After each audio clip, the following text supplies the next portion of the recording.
कभी सोचा है क्यों कुछ लोगों के जीवन में धन गंगा की धारा की तरह बहता है और कुछ लोग दिन रात मेहनत करने के बाद भी खाली कटोरा लेकर खड़े रह जाते हैं। यह कहानी सिर्फ पैसों की नहीं है, यह कहानी है ऊर्जा की, उस अदृश्य शक्ति की जिसे नेपोलियन हिल ने अपनी किताबों में डेफिनेटनेस ऑफ पर्पस और फेथ का नाम दिया और जिसे भारत की परंपरा में हम मंत्र शक्ति और लक्ष्मी कृपा के रूप में जानते हैं। भारत के किसी पुराने गांव में दीपावली की रात जब हर घर के आंगन में दीपक जलते हैं तो एक बूढ़ी दादी चुपचाप आंगन में बैठकर श्री मंत्र का जाप करती है। कोई उसे नोटिस नहीं करता, लेकिन साल दर साल उसका घर खुशहाली से भरा रहता है। ये कहानी सिर्फ अंधविश्वास की नहीं बल्कि मन के विज्ञान की है, वह विज्ञान जो नेपोलियन हिल ने सिखाया और जिसे हमारी पुरानी संत परंपरा ने जिया।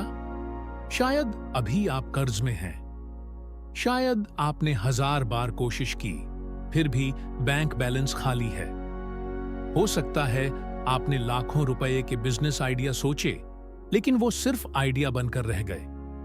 और यह भी संभव है कि आपने मेहनत इतनी की हो कि शरीर टूटने लगा हो, फिर भी पैसा आता है और चला जाता है, जैसे हाथों से रेत फिसल जाती है। मैं जानता हूं यह दर्द कैसा होता है। यह वैसा ही है जैसे गंगा के किनारे प्यासा बैठना, जल सामने है लेकिन हाथ नहीं बढ़ा पा रहे। और यही वह जगह है जहां मंत्र और मानसिकता मिलकर जादू करते हैं। नेपोलियन हिल कहते हैं, जो कुछ भी मन सोच और विश्वास कर सकता है वह उसे प्राप्त कर सकता है। अब सोचिए, अगर इस सोच में लक्ष्मी मंत्र की शक्ति जुड़ जाए तो क्या होगा? मंत्र सिर्फ शब्द नहीं है, वह एक कंपन, वाइब्रेशन है जो आपके विचारों को ब्रह्मांड की उसी तरंग से जोड़ देता है जहां समृद्धि निवास करती है। लेकिन ध्यान रहे, सिर्फ मंत्र बोलना काफी नहीं है। यह मंत्र एक चाबी है और चाबी तभी काम करती है जब सही ताले में लगे। वह ताला है आपका अंदर का विश्वास और स्पष्ट उद्देश्य। यही कारण है कि करोड़ों लोग मंदिरों में जाते हैं, मंत्र बोलते हैं, लेकिन गिनती के लोग ही चमत्कार देखते हैं। अगर आप सच में अपने जीवन में धन की गंगा बहाना चाहते हैं तो आपको 3 चीजें समझनी होंगी। पहला, अपने मन को गरीबी के डर से मुक्त करना। दूसरा, लक्ष्मी मंत्र को एक साधना की तरह अपनाना। और तीसरा, अपनी ऊर्जा को सही दिशा में लगाना। मैं चाहता हूं कि आप अभी एक पल के लिए अपनी आंखें बंद करें और सोचें कि आपके पास वो धन है जो आप चाहते हैं। महसूस करें कि आपकी जेब में वो पैसे हैं, आपकी टेबल पर चेक रखे हैं और आपके घर में समृद्धि का प्रकाश फैला है। अब उसी भावना के साथ जब आप श्री मंत्र या लक्ष्मी स्तोत्र का जाप करेंगे तो आपका अवचेतन मन उसे सत्य मानने लगेगा। नेपोलियन हिल ने ऑटो सजेस्टियन की जो ताकत बताई थी वही हमारी संस्कृति में मंत्र साधना के रूप में है। फर्क बस इतना है कि हमने इसे आध्यात्मिक भाषा में समझाया और उन्होंने इसे मनोविज्ञान में लिखा। लेकिन सच यह है कि दोनों का गंतव्य एक ही है, आपके विचारों को इस स्तर पर पहुंचा देना कि ब्रह्मांड आपको वह दे जो आप चाहते हैं। मैं आपसे एक सवाल पूछना चाहता हूं। अगर अगले 7 दिनों में रोज 10 मिनट आप इस मंत्र को पूरी श्रद्धा और कल्पना के साथ बोलें, तो क्या आप खुद को यह अवसर देंगे? कमेंट में मुझे लिखकर बताइए। हां, मैं तैयार हूं, ताकि मैं जान सकूं कि इस सफर में आप मेरे साथ हैं। अब आगे मैं आपको बताऊंगा कि इस साधना को शुरू कैसे करना है, कौन सी गलतियां लोग करते हैं और कैसे नेपोलियन हिल के सिद्धांत के साथ लक्ष्मी मंत्र को जोड़कर आप सिर्फ पैसों की नहीं बल्कि पूरी जीवन ऊर्जा की बरसात बुला सकते हैं। यही है हमारी चिंगारी आशा की, जो आज से आपके भीतर जल उठेगी और तब तक जलेगी जब तक आपके जीवन में समृद्धि का सूर्योदय नहीं हो जाता।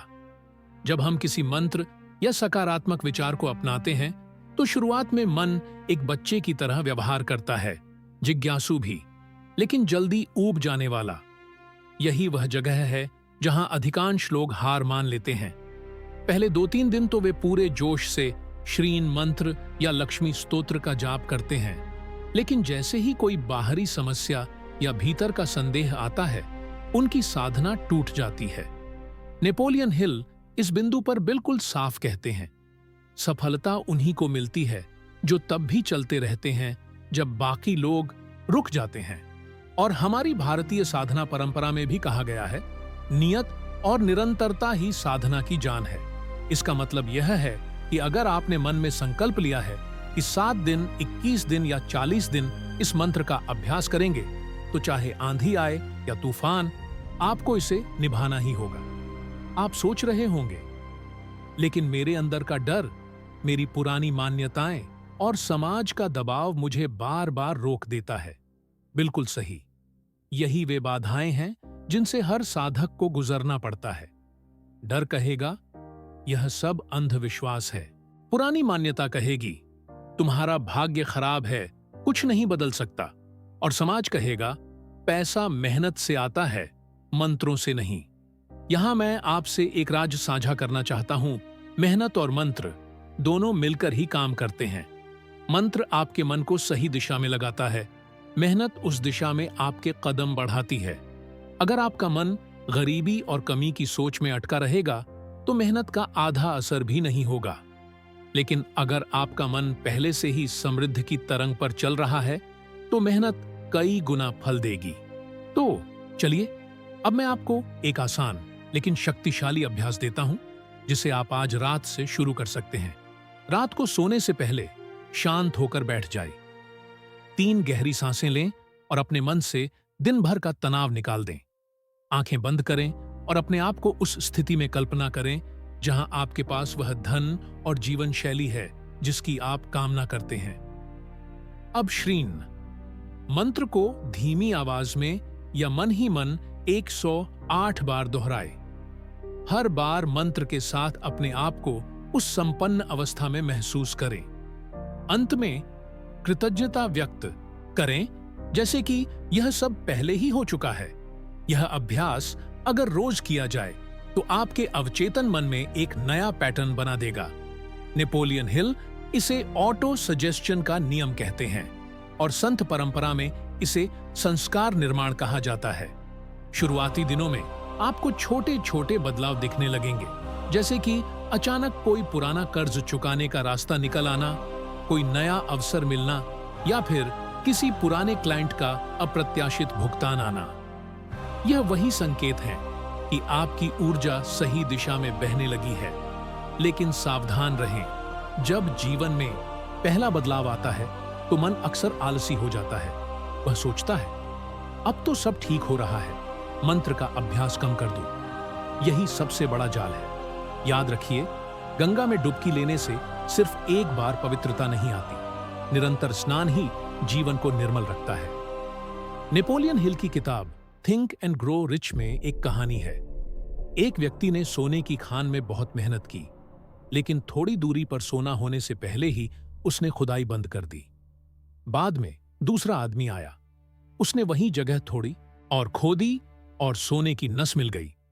यह कहानी हमें सिखाती है कि हमारी मंजिल अक्सर उतनी दूर नहीं होती जितनी हम सोचते हैं। तो जब आप मंत्र का अभ्यास कर रहे हैं और भीतर से एक आवाज आए कि बस अब काफी है, तब समझ लीजिए यही वह क्षण है जब आपको और गहराई में जाना है।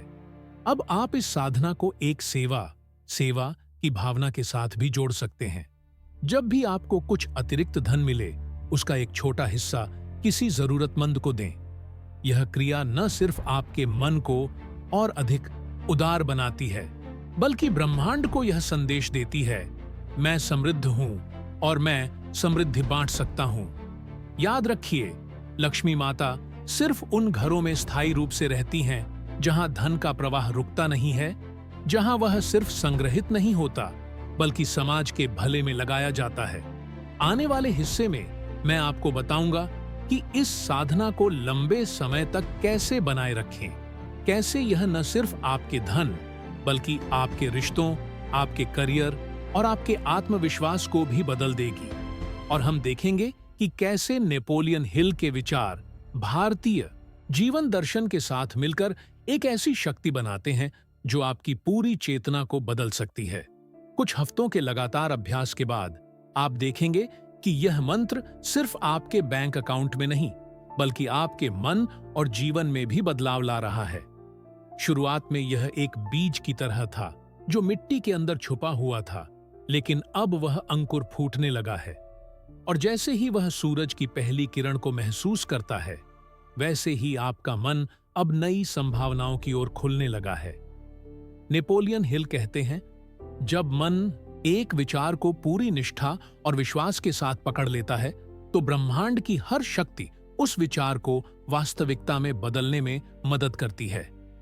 भारत की परंपरा में भी यही विचार संकल्प शक्ति के नाम से जाना जाता है।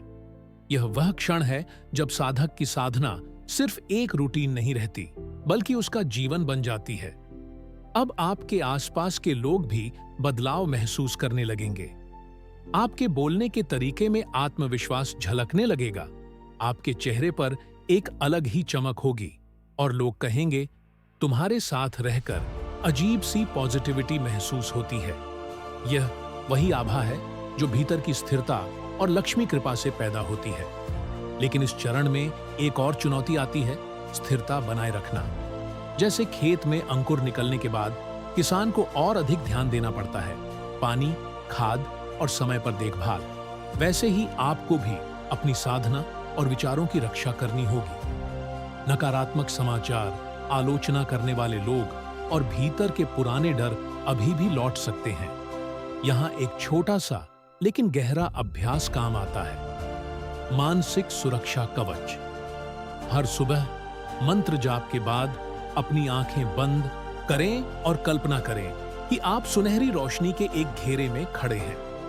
यह रोशनी आपको हर नकारात्मक विचार और ऊर्जा से बचा रही है। यह सिर्फ कल्पना नहीं, बल्कि अवचेतन मन को यह आदेश देने का तरीका है कि वह बाहरी नकारात्मकता को अपने अंदर प्रवेश न करने दे। अब इस अभ्यास को सहयोग और सेवा की भावना के साथ जोड़िए।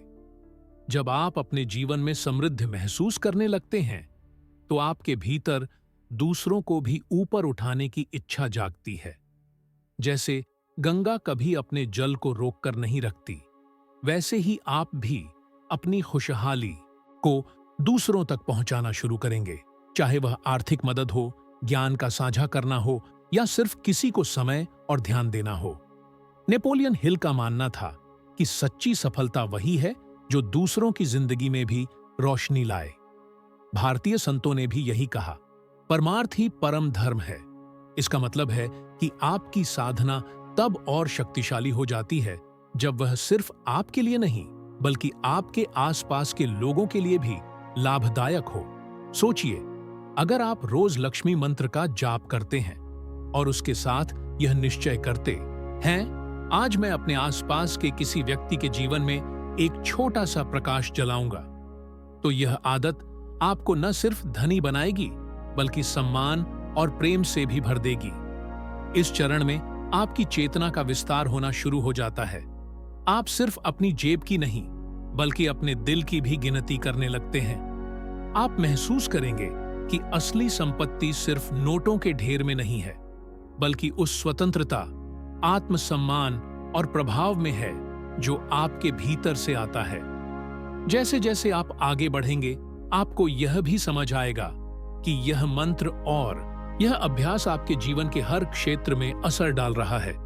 रिश्ते बेहतर हो रहे हैं क्योंकि अब आप अधिक धैर्यवान और संवेदनशील हैं। करियर में मौके मिल रहे हैं क्योंकि अब आप आत्मविश्वास से बात करते हैं। स्वास्थ्य बेहतर हो रहा है क्योंकि तनाव कम है और मन स्थिर है।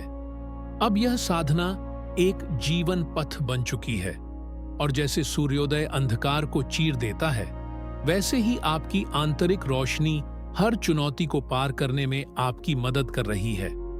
अगले हिस्से में हम देखेंगे कि इस साधना को कैसे एक विरासत में बदला जाए, कैसे आप अपने जीवन की इस समृद्धि को आने वाली पीढ़ियों तक पहुंचा सकते हैं और कैसे आप वह व्यक्ति बन सकते हैं जिसकी कहानी लोग प्रेरणा के रूप में सुनाएं।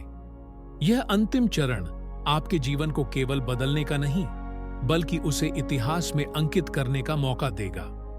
जब एक साधक अपनी साधना में उस स्तर तक पहुंच जाता है जहां धन, सफलता और शांति उसकी जिंदगी का सहज हिस्सा बन जाते हैं, तो असली सवाल यह होता है, अब आगे क्या? क्या यह सब सिर्फ मेरे लिए है या मैं इसे दूसरों तक पहुंचाऊं? यही वह क्षण है जब व्यक्तिगत सफलता एक विरासत में बदलने का अवसर पाती है। भारत के इतिहास में ऐसे अनगिनत उदाहरण हैं जहां किसी ने अपनी उपलब्धि को सिर्फ अपने तक नहीं रखा, बल्कि आने वाली पीढ़ियों के लिए एक मार्गदर्शन बना दिया। जैसे संत कबीर ने अपने दोहों से, स्वामी विवेकानंद ने अपने भाषणों से और महात्मा गांधी ने अपने कर्मों से एक ऐसी मशाल जलाई जो आज भी जल रही है। नेपोलियन हिल का भी यही मानना था कि किसी व्यक्ति की असली कीमत इस बात से तय होती है कि उसने कितनों के जीवन को ऊंचा उठाया। आपने जो लक्ष्मी मंत्र साधना और नेपोलियन हिल के विचारों का संगम अपनाया है, वह केवल धन कमाने का तरीका नहीं है, यह एक जीवन कला है। और जीवन कला तभी पूर्ण होती है जब वह दूसरों तक पहुंचे। कल्पना कीजिए, आप अपने बच्चों को सिर्फ संपत्ति नहीं, बल्कि वह मानसिकता, वह विश्वास और वह साधना दे रहे हैं जिसने आपको सफलता दिलाई। यह वैसा ही है जैसे किसी को मछली देने की बजाय उसे मछली पकड़ना सिखाना। जब वे समझेंगे कि सफलता का रहस्य बाहर नहीं, बल्कि उनके भीतर है, तब वे भी अपने जीवन में समृद्धि की गंगा बहा पाएंगे। अब यह विरासत केवल परिवार तक सीमित नहीं होनी चाहिए। सोचिए, अगर आप अपने शहर में, अपने गांव में या ऑनलाइन लोगों को इस साधना के बारे में सिखाना शुरू करें, चाहे वह छोटे वर्कशॉप के रूप में हो, किताब लिखकर हो या सिर्फ अपने अनुभवों को साझा करके, तो कितने जीवन बदल सकते हैं। नेपोलियन हिल ने एक बार कहा था, मनुष्य केवल शरीर से नहीं, अपने विचारों और कर्मों से अमर होता है। आपकी साधना और आपका अनुभव आपके जाने के बाद भी लोगों की मदद कर सकते हैं, अगर आप उन्हें दुनिया के सामने रखने का साहस करें। इस अंतिम चरण में आपको यह भी समझना होगा कि विरासत का मतलब केवल देने से नहीं, बल्कि जीते जी एक आदर्श बनकर दिखाने से है। लोग आपके शब्दों से कम, लेकिन आपके आचरण से ज्यादा सीखेंगे। अगर वे देखेंगे कि आप कठिन समय में भी मंत्र साधना और सकारात्मक सोच नहीं छोड़ते, तो वे समझेंगे कि यही असली ताकत है। यहां एक और अभ्यास है जो इस विरासत को मजबूत करेगा, प्रेरणा का दीपक। हर हफ्ते एक दिन चुनिए जब आप किसी एक व्यक्ति की मदद बिना किसी उम्मीद के करेंगे। यह मदद पैसे से हो सकती है, समय से हो सकती है, या बस उसे मनोबल देने से हो सकती है। फिर रात को उस अनुभव को लिख लें। क्या हुआ, आपने क्या महसूस किया और उस व्यक्ति पर इसका क्या असर हुआ। धीरे धीरे यह आपका निजी विरासत जर्नल बन जाएगा, जिसे आप अपने परिवार और शिष्यों को दे सकते हैं। अब इस साधना के अंत में जब आप पीछे मुड़कर देखेंगे, तो पाएंगे कि आपने सिर्फ अपने बैंक बैलेंस को नहीं बढ़ाया, आपने अपने आत्मविश्वास, अपनी प्रतिष्ठा और अपने जीवन के उद्देश्य को भी ऊंचा उठाया है। आपने सिर्फ धन नहीं कमाया, बल्कि एक ऐसा जीवन बनाया है जो दूसरों को प्रेरित करता है। और यही तो लक्ष्मी माता की असली कृपा है कि वह केवल आपके घर में ही नहीं, बल्कि आपके कर्मों के माध्यम से पूरी दुनिया में समृद्धि फैलाए। तो आज मैं आपसे यह आखिरी आह्वान करता हूं, अगर आप उस पीढ़ी का हिस्सा बनना चाहते हैं जो अपना इतिहास खुद लिखती है, तो इस चैनल को सब्सक्राइब करें, क्योंकि जैसा कि नेपोलियन हिल ने कहा था, मनुष्य केवल शरीर से नहीं, अपने विचारों और कर्मों से अमर होता है।